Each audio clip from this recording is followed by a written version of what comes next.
Hello students, आज की class में हम साइंस की बायोलॉजी का न्यू चैप्टर स्टार्ट करने जा रहे हैं and the name is reproduction.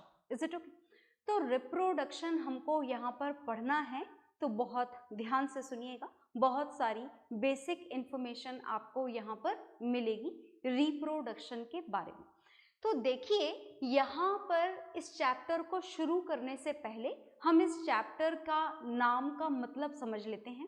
नाम का मतलब देखिए, दो वर्ड से मिलकर बना है, एक तो री और दूसरा प्रोडक्शन। Is it okay? मतलब किसी भी स्पेशीज के थ्रू अपने ही जैसे ऑफस्प्रिंग्स को प्रोड्यूस करना, that is known as reproduction. Is it okay? आ गई बात समझ में? अब ये जो रिप्रोडक्शन है, रिप्रोडक्शन तो समझ में आ गया, पर रिप्रोडक्शन की हमारी अर्थ पर, हमारे नेचर में ज़रूरत क्या है? जैसे आपने ढेर सारे लाइफ प्रोसेसेस पढ़े थे बायो के फर्स्ट चैप्टर में। Is it okay? जैसे आपने न्यूट्रिशन पढ़ा और फिर उसकी ज़रूरत समझी, फिर आपने ट्रांसपोर्टेशन पढ़ा, उसकी ज़रूरत समझी, रेस्पिरेशन पढ़ा, उसकी ज़रूरत समझी। तो आखिर इस रिप्रोडक्शन की क्या ज़रूरत है? रिप्रोडक्शन की ज़रूरत है हमारी अर्थ पर किसी भी पर्टिकुलर स्पेशीज, जो भी स्पेशीज है, स्पेशीज का मतलब तो समझते हो ना, जैसे ह्यूमंस वो स्पेशीज है, डॉग्स एक स्पेशीज है, कैट्स एक अलग स्पेशीज है। Is it okay? तो जिस भी स्पेशीज के बारे में बात हो रही है, उस स्पेशीज के सर्वाइवल को हमारी अर्थ पर मेंटेन करना। Is it okay? उस पर्टिकुलर स्पेशीज के सर्वाइवल को हमारी अर्थ पर मेंटेन करने के प्रोसेस के लिए जरूरी है कि रिप्रोडक्शन नेचर में हो, वरना क्या होगा? अगर रिप्रोडक्शन नहीं होगा तो क्या होगा? किसी भी स्पेशीज के बारे में अगर हम बात करें, जैसे चलिए हम बात करते हैं कैट के बारे में। अगर कैट रिप्रोड्यूस करना बंद कर दे, किटन्स का प्रोडक्शन बंद कर दे, अपने ही जैसे न्यू ऑफस्प्रिंग्स को प्रोड्यूस करना बंद कर दे, देन व्हाट वुड हैपन? एक पर्टिकुलर टाइम के बाद में, इज इट ओके, हर किसी स्पेशीज का एक लाइफ ड्यूरेशन होता है जिसे आप लाइफ स्पैन भी बोला करते हैं। तो उस पर्टिकुलर लाइफ स्पैन को खत्म करने के बाद में वो पर्टिकुलर इंडिविजुअल क्या हो जाता है? डेड हो जाता है, मर जाता है। आ गई बात समझ में? तो अगर इस तरीके से एक एक करके सारी कैट जो हैं वो मरती चली जाएंगी, तो हमारी अर्थ पे से तो कैट का एग्जिस्टेंस खत्म ही हो जाएगा। तो मतलब ये हुआ कि कैट के एग्जिस्टेंस को अर्थ पर बनाए रखने के लिए जो प्रोसेस आप पढ़ने जा रहे हैं, reproduction, that is compulsory, that is necessary.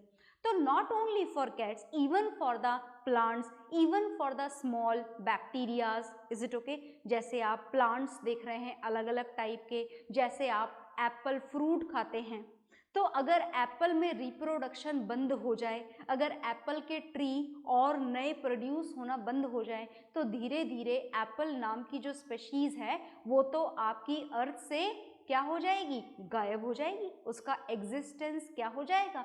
खत्म हो जाएगा। आ गई बात समझ में? तो इवन प्लांट की स्पेशीज को भी हमारी अर्थ पर बनाए रखने के लिए कौन सा लाइफ प्रोसेस जरूरी है? रिप्रोडक्शन। अब देखिए, बात ऐसी है कि रिप्रोडक्शन किस तरीके से होता है ये हमको यहाँ पर जानना है। तो on the basis of some basic differences, this reproduction is classified, is divided into two types. इस रिप्रोडक्शन को कितने टाइप्स में डिवाइड किया गया है? इस रिप्रोडक्शन को टू टाइप्स में डिवाइड किया गया है। सुनिएगा ध्यान से, ये जो हम रिप्रोडक्शन पढ़ने जा रहे हैं इसको हम कितने टाइप में डिवाइड कर चुके हैं? इसको हम टू टाइप में डिवाइड कर चुके हैं। बहुत ध्यान से सुनिएगा। फर्स्ट टाइप ऑफ रिप्रोडक्शन जो आपको जानना है, दिस इज सेक्सुअल रिप्रोडक्शन। और जो सेकंड टाइप ऑफ रिप्रोडक्शन आपको जानना है, दिस इज एसेक्सुअल रिप्रोडक्शन। अब जरा दोनों में डिफरेंसेस आप ध्यान से सुनिएगा। वैसे तो देखिए इसमें कंप्लीट इंफॉर्मेशन गेन करते करते, इन दोनों रिप्रोडक्शन की कंप्लीट जानकारी हासिल करते करते आपका पूरा चैप्टर खत्म हो जाएगा, पर फिलहाल फॉर द बेसिक डिफरेंस हम जान लेते हैं कि इन दोनों में क्या डिफरेंसेस होते हैं और किस तरीके से ये कंप्लीट होते हैं। तो first we will start with the sexual asexual reproduction. तो when we talk about the asexual reproduction, तो बहुत ध्यान से सुनिएगा। सबसे पहली और इम्पॉर्टेंट बात यह है that when we talk about the asexual reproduction, then in this asexual reproduction only single parent is involve. सिर्फ एक ही पेरेंट इन्वॉल्व होता है, मेल पेरेंट और फीमेल पेरेंट तरीके से दो पेरेंट्स का इसमें इन्वॉल्वमेंट नहीं होता, only single parent is involve. जैसे मैं आपको एक बात बताती हूँ, जैसे आपने देखा रोज प्लांट, देखा है ना आपने, मैं यहाँ पर एग्जाम्पल भी लिख देती हूँ, एग्जाम्पल इज रोज प्लांट। क्या आप सब जानते हैं कि रोज प्लांट में रिप्रोडक्शन कैसे होता है? आपको रोज प्लांट की एक पर्टिकुलर डंडी तोड़ लेनी होती है एक प्रॉपर तरीके से, और उसको जाकर के मिट्टी में लगा देना होता है, and that will change into a new rose plant. वो एक न्यू रोज प्लांट में बदल जाया करता है। ऐसा ही होता है, बिल्कुल ऐसा ही होता है। तो in this type of reproduction only single rose plant is involve. तो सिर्फ सिंगल रोज प्लांट इसके अंदर इन्वॉल्व होता है। तो whenever only single parent is involve in the production of a new plant और in the production of a new animal, that type of reproduction is known as asexual reproduction. And now we have to know about the sexual reproduction. तो जब हम बात sexual reproduction की करते हैं, तो in the sexual reproduction both the parents, क्या आप बोथ द पेरेंट्स का मतलब समझ गए? बोथ द पेरेंट्स का मतलब है that means male parent as well as female parent, both are involve, both are required for the sexual reproduction, male parent as well as female parent. अब जरा एक बेसिक इंफॉर्मेशन आप जानिएगा, वैसे तो आप क्लास 9th में भी इतना पढ़ चुके हैं, पर फिर भी हम थोड़ा सा जानेंगे, सुनिएगा ध्यान से। जो मेल पेरेंट होता है, उस मेल पेरेंट का काम होता है मेल रिप्रोड्यूसिंग सेल्स को प्रोड्यूस करना। कौन सी सेल्स को रिप्रोड्यूस करना? मेल रिप्रोड्यूसिंग सेल्स को। Is it okay? और फीमेल पेरेंट का काम होता है फीमेल रिप्रोड्यूसिंग सेल्स को प्रोड्यूस करना। Is it okay? मतलब दोनों के अंदर रिप्रोड्यूसिंग सेल्स होती हैं, और दोनों की जो रिप्रोड्यूसिंग सेल्स होती हैं they are different, they are different in shape, different in structure, different in function, they are going to complete their function in a different way. Is it okay? तो male reproducing cell और female reproducing cell, इन reproducing cells के बड़े सारे नाम होते हैं, वो मैं आपको थोड़ी सी देर बाद बताऊंगी। ये जो male reproducing cell होती है और जो female reproducing cell होती है, इन दोनों का होता है फ्यूजन। Is it okay? ये रिप्रोड्यूसिंग सेल एक दूसरे से कोलाइड होती हैं, फ्यूज होती हैं, और फ्यूज होने के बाद में ये दो सेल एक सिंगल सेल में कन्वर्ट हो जाती हैं, and this after this fusion, this fusion is responsible for the formation of a single cell, and the name of this single cell is zygote. इस सिंगल सेल का नाम क्या होता है? इस सिंगल सेल का नाम होता है जाइगोट। Is it okay? बात समझ में आ गई आपको? तो in this way, in this sexual reproduction, male reproducing cell is going to fuse with the female reproducing cell, and by the fusion of these two cells a single cell will be produced, and that is zygote. And by the continuous division of this zygote, this single celled zygote will change into a new plant or into a new animal baby. आ गई बात समझ में? तो यही zygote, मतलब चाहे plant में sexual reproduction हो, चाहे एनिमल्स में सेक्सुअल रिप्रोडक्शन हो, चाहे एक छोटे से ऑर्गेनिज्म में सेक्सुअल रिप्रोडक्शन हो, whatever the species is there in which the sexual reproduction is going to be done, the first thing is that two parents should be involved, दो parents involved होते हैं, and the second thing is that reproducing cells are involved. किसका involvement होता है? Reproducing sales का involvement होता है। Reproducing sales के फ्यूजन से ये सिंगल सेल बन जाती है जाइगोट, और हमारी अर्थ पर ऑलमोस्ट हर वो स्पेशीज जिसमें सेक्सुअल रिप्रोडक्शन होता है उसके लाइफ की शुरुआत इसी सिंगल सेल से होती है, जिसको हम बोला करते हैं जाइगोट। Is it okay? तो पहले बोर्ड पर जो लिखा है आप उसे नोट डाउन कर लीजिए। ओके, हाँ जी, तो आपने पहली बात जानी कि सेक्सुअल रिप्रोडक्शन में दो पेरेंट्स का इन्वॉल्वमेंट होता है और एसेक्सुअल रिप्रोडक्शन में एक ही पेरेंट का इन्वॉल्वमेंट होता है। आई बात समझ में? तो चलिए हम दूसरी बात जानते हैं, हालांकि हम जान चुके हैं, बस हम लिखने जा रहे हैं, हमारी इंफॉर्मेशन को कंपाइल करने जा रहे हैं। तो देखिएगा ध्यान से, in the sexual reproduction reproducing cells are important. Reproducing cells are taking part in this sexual reproduction. और मैंने आपको बोला था कि इन reproducing cells के और भी नाम होते हैं। तो देखिएगा, reproducing cells को gametes भी बोला जाता है और साथ ही साथ इन reproducing cells को germ cells भी बोला जाता है। तो आप इनको इन दो और नामों से भी जान सकते हैं, और आपको यहाँ पर पॉइंट लिखना है that reproducing cells which are also known as gametes or also known as germ cell, they are involved in this sexual reproduction.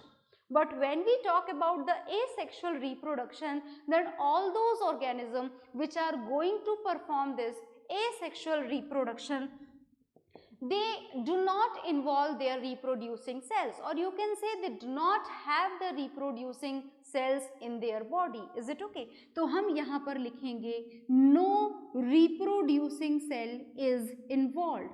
Reproducing cells का यहाँ पर कोई involvement होता ही नहीं है। No reproducing cells are involved. Is it okay? अब बात अगर सेक्सुअल रिप्रोडक्शन की जाए तो क्या आपको सेक्सुअल रिप्रोडक्शन का एग्जाम्पल पता है? बिल्कुल एग्जाम्पल पता है। क्या होता है सेक्सुअल रिप्रोडक्शन के एग्जाम्पल किस किस में होते हैं? देखिए, एक तो ये सेक्सुअल रिप्रोडक्शन होता है फ्लावरिंग प्लांट्स के अंदर। क्या आप फ्लावरिंग प्लांट्स जानते हैं? बिल्कुल जानते होंगे, all those plants which bear flowers in them. Is it okay? इसके अलावा cat, dog, humans, they all are going to perform the sexual reproduction in them. Is it okay? But when we talk about the asexual reproduction, तो पहली बात तो ये है कि asexual reproduction के बहुत सारे टाइप्स होते हैं। सेक्सुअल रिप्रोडक्शन का तो एक ही टाइप होता है, that is the fusion of a male reproducing cell with a female reproducing cell, but there are a many methods by which this asexual reproduction is going to be completed. तो कुछ नाम मैं यहाँ पर लिखने जा रही हूँ, उससे पहले आप ये नोट डाउन कर लीजिए ताकि मैं इसको रफ कर दूं, और जितने भी मेथड हैं एसेक्सुअल रिप्रोडक्शन के वो मैं आपके सामने यहाँ पर लिख पाऊँ। Is it okay? तो नोट डाउन कर लीजिए।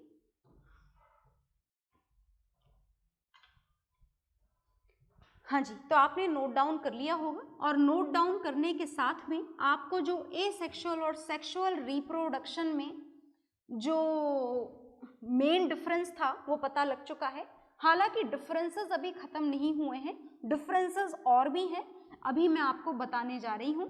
देखिएगा, बहुत ध्यान से सुनिएगा, अभी बताएंगे आपको डिफरेंसेस और क्या क्या डिफरेंसेस हैं। उससे पहले हम एसेक्सुअल रिप्रोडक्शन के कुछ एग्जाम्पल्स जान लेते हैं कि आखिर ये जो एसेक्सुअल रिप्रोडक्शन है ये कौन कौन से ऑर्गेनिज्म में होता है और किस किस तरीके से ये हो सकता है। Is it okay?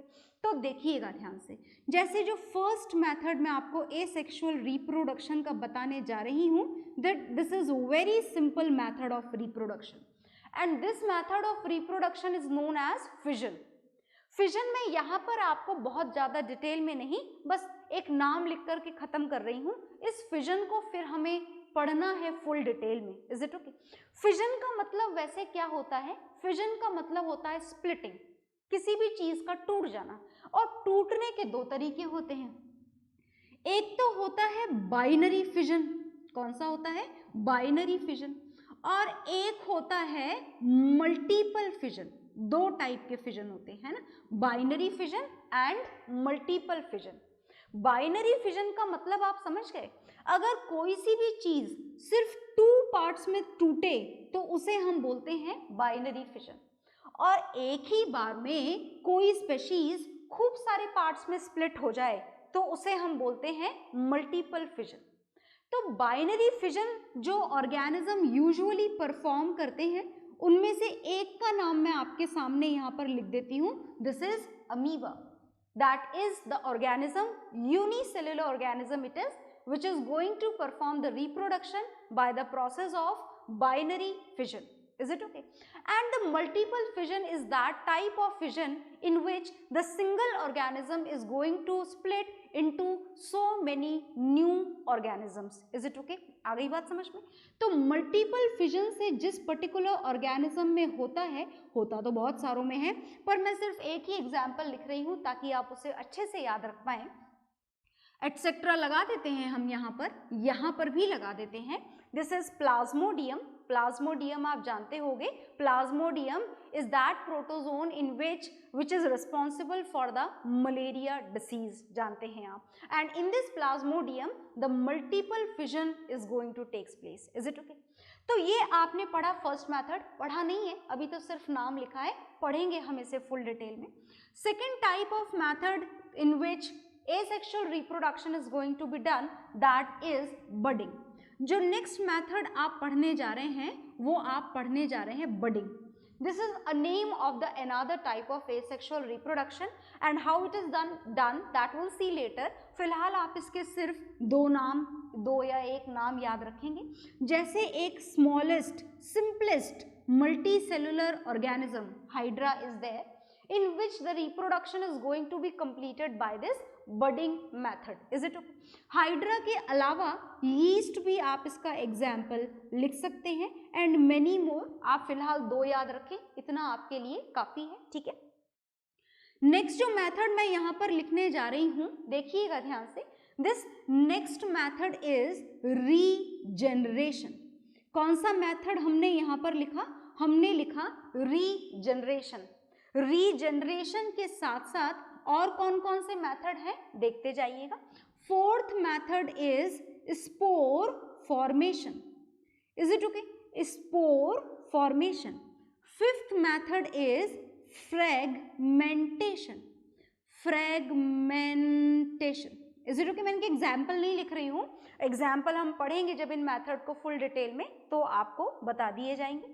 And the last asexual reproduction which we have to complete in our syllabus is vegetative propagation। कौन सा पढ़ना है आपको? आपको पढ़ना है vegetative propagation। So this much methods are available for the asexual reproduction, जिसमें asexual reproduction होता है, जिसमें कोई reproducing cell involve नहीं होती है, जिसमें सिर्फ सिंगल पेरेंट इन्वॉल्व होता है, that is asexual reproduction and it can be done by any one of the method। किसी भी एक मेथड से हो सकता है। Fission can be done in two ways, budding in hydra and yeast, regeneration, spore formation, fragmentation and the last is vegetative propagation. और इतने सारे मेथड जो आपने asexual reproduction के लिए पढ़े हैं, सेक्सुअल रिप्रोडक्शन के लिए आपको इतने सारे मेथड नहीं पढ़ने हैं। Is it okay? There is only single method, that is the fusion of a male gamete with a female gamete to form a single cell to produce a new life and that is known as zygote। Is it okay? अब आप इसको note down कर लीजिए इन सारे method को, then we will learn some more differences between the sexual and asexual reproduction, right?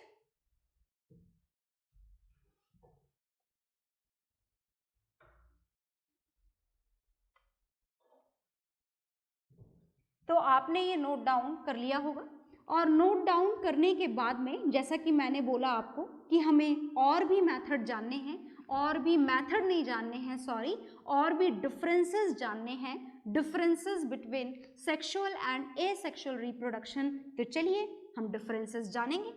और क्या differences हैं, देखिए जो और डिफरेंसेस हैं उन और डिफरेंसेस में मैं आपको थर्ड डिफरेंस बताने जा रही हूँ। And third difference is this that when we talk about the sexual reproduction, तो देखो पहली बात तो इन्वॉल्व इसमें कितने पेरेंट्स हैं, दो, one is male parent and second is female parent. तो पेरेंट से न्यू लिविंग बीइंग का फॉर्मेशन हो रहा है, पेरेंट्स के थ्रू सेक्सुअल रिप्रोडक्शन के थ्रू न्यू लिविंग बीइंग का फॉर्मेशन हो रहा है। ऐसा ही हो रहा है क्या? ऐसा सिर्फ सेक्सुअल रिप्रोडक्शन में हो रहा है? नहीं, ऐसा तो एसेक्सुअल रिप्रोडक्शन में भी हो रहा है। क्या हो रहा है कि यहाँ पर जो पेरेंट है, हालांकि यहाँ पर सिंगल पेरेंट है, यहाँ पर दो पेरेंट्स इन्वॉल्व हैं, but what ever the condition is, parent से यहाँ पर भी new born, new living species का, न्यू लिविंग इंडिविजुअल का फॉर्मेशन तो हो ही रहा है। तो देखिएगा पेरेंट्स को तो हम पेरेंट्स बोलते ही हैं, but when we want to give a particular name to the new living being, the new living being in the biological language is also known as offspring. क्या बोला जाता है उसको? ऑफस्प्रिंग भी बोला जाता है। क्या ये वर्ड यहाँ के लिए भी अवेलेबल है? यस, यहाँ के लिए भी अवेलेबल है। क्या ये थर्ड डिफरेंस है? नहीं, ये तो डिफरेंस जैसा नहीं दिख रहा, ये तो सिमिलैरिटी दिख रही है, यहाँ भी ऑफस्प्रिंग और यहाँ भी ऑफस्प्रिंग। तो ये तो मैंने सिर्फ नाम बताने के लिए लिखा था, जानने हम कुछ और जा रहे हैं। देखिएगा ध्यान से कि मैं आपको यहाँ पर न्यू लिविंग बीइंग के बारे में कुछ बताने जा रही हूँ। यहाँ पर जो न्यू लिविंग बीइंग का फॉर्मेशन हुआ है, ये न्यू लिविंग बीइंग किसके थ्रू डेवलप हो रहा है? From a single cell. And what is the name provided to this single cell? Zygote. ये zygote, ये सिंगल सेल ही है जो मल्टीप्लिकेशन, मल्टीपल डिवीजन के थ्रू एक न्यू छोटे या बड़े ऑर्गेनिज्म में कन्वर्ट होता है। और इस जाइगोट को बनाने के लिए जो सेल्स आई हैं वो दो पेरेंट से आई हैं, from the male one as well as from the female one. तो यहाँ पर इस न्यू लिविंग बीइंग के पेरेंट से डिफरेंट दिखने के चांसेस क्या हो जाते हैं? बढ़ जाते हैं। Is it okay? आ गई बात समझ में? मतलब आप ये बोल सकते हैं कि यहाँ पर सेक्सुअल रिप्रोडक्शन के अंदर जो वेरिएशंस की पॉसिबिलिटी है, कौन से वेरिएशंस की पॉसिबिलिटी? ऑफस्प्रिंग और पेरेंट्स के फीचर्स में वेरिएशन की पॉसिबिलिटी। यहाँ पर जो ऑफस्प्रिंग है वो पेरेंट्स के जैसा एग्जैक्टली नहीं दिखता। आ गई बात समझ में? This offspring may have a lot of variations when we are going to compare them from their parents, as this offspring is having two different type of cells. Is it okay? This offspring is going to get the different type of cells from two different parents. आ गई ना बात समझ में? इसका मतलब कि जो offspring आपको यहाँ पर मिल रहा है, इसके पेरेंट से वेरिएट होने के, इसके पेरेंट से अलग दिखने के चांसेस कैसे हैं? ज़्यादा हैं। क्यों ज़्यादा हैं? क्योंकि पहली बात तो क्या है कि यहाँ पर जो सेल्स आ रही हैं वो दो पेरेंट से आ रही हैं। तो हम यहाँ पर क्या लिखेंगे? Third point, that variations are more in this sexual reproduction. Sexual reproduction में वेरिएशन के चांसेस क्या हो जाते हैं? बढ़ जाते हैं। तो क्या ये वेरिएशंस बेनिफिशियल होते हैं क्या? अभी हम बात करेंगे, उससे पहले आप एसेक्सुअल रिप्रोडक्शन की बात कर लीजिए। देखिए एसेक्सुअल रिप्रोडक्शन में जो ऑफस्प्रिंग प्रोड्यूस हुआ है वो सिंगल पेरेंट से प्रोड्यूस हुआ है। Only one parent is involve, दो पेरेंट्स का कोई रोल ही नहीं है। तो इस कंडीशन में जो ऑफस्प्रिंग प्रोड्यूस होता है, इज इट ओके, ये ऑफस्प्रिंग अपने पेरेंट्स की ऑलमोस्ट आइडेंटिकल कॉपी होता है। Exactly like that only. अगर आपने नोटिस किया हो तो जिस रोज प्लांट की डंडी लेकर आप न्यू रोज प्लांट उगाते हो, वो रोज प्लांट के जो फ्लावर्स हैं that is almost exactly same as that of the parent plant, बिल्कुल सेम होते हैं। तो मतलब आप ये लिखेंगे कि वेरिएशंस आर मिनिमम और no variation is possible. Variation या तो आप लिखने की या तो मिनिमम होते हैं या फिर इसमें वेरिएशंस होते ही नहीं है। Is it okay? आ गई बात समझ में? तो अब हमें ये जानना है यहाँ पर कि यहाँ वेरिएशंस ज़्यादा हो रहे हैं, यहाँ पर जो ऑफस्प्रिंग है वो अपने पेरेंट से ज़्यादा डिफरेंट दिख रहा है, यहाँ पर जो ऑफस्प्रिंग है वो ऑलमोस्ट पेरेंट का आइडेंटिकल होता है, एग्जैक्टली सेम होता है। तो हम ये जानना चाह रहे हैं कि किसी भी स्पेशीज के लिए चाहे वो सेक्सुअल रिप्रोडक्शन के थ्रू रिप्रोड्यूस कर रही हो या फिर एसेक्सुअल रिप्रोडक्शन के थ्रू रिप्रोड्यूस कर रही हो, ये वेरिएशन उस पर्टिकुलर स्पेशीज के लिए अच्छी बात है या बुरी बात है। तो चलिए जानते हैं। देखिए बात ऐसी है कि जब हम बात वेरिएशंस की करते हैं तो ये वेरिएशंस हमेशा ज़रूरी होते हैं अकॉर्डिंग टू द एनवायरनमेंट।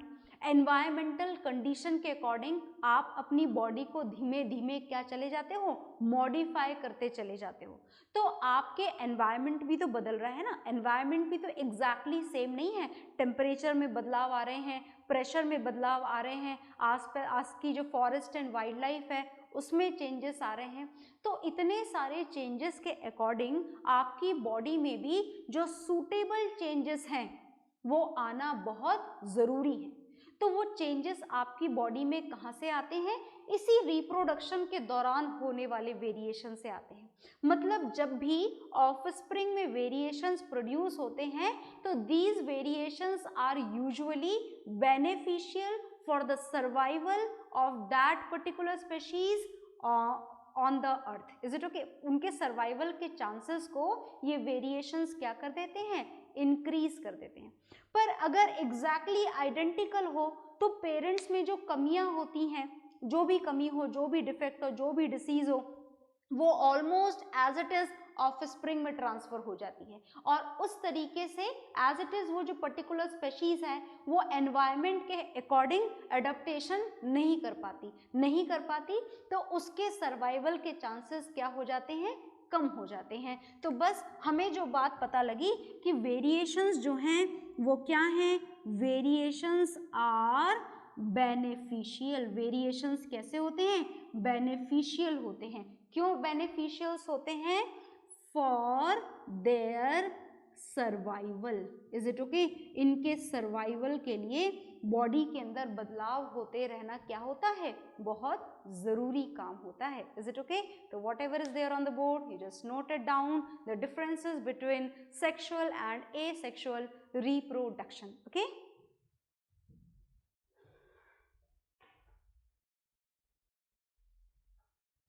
हाँ जी, तो आज की क्लास में आप इन दोनों रिप्रोडक्शन में डिफरेंसेस अच्छी तरीके से जान चुके हैं और नेक्स्ट क्लास में हम पढ़ेंगे एसेक्सुअल रिप्रोडक्शन के जितने भी अलग अलग नाम आपने पढ़े थे, fission and budding and all, उन सारे मेथड्स को हम one by one full detail में जानेंगे। Is it okay?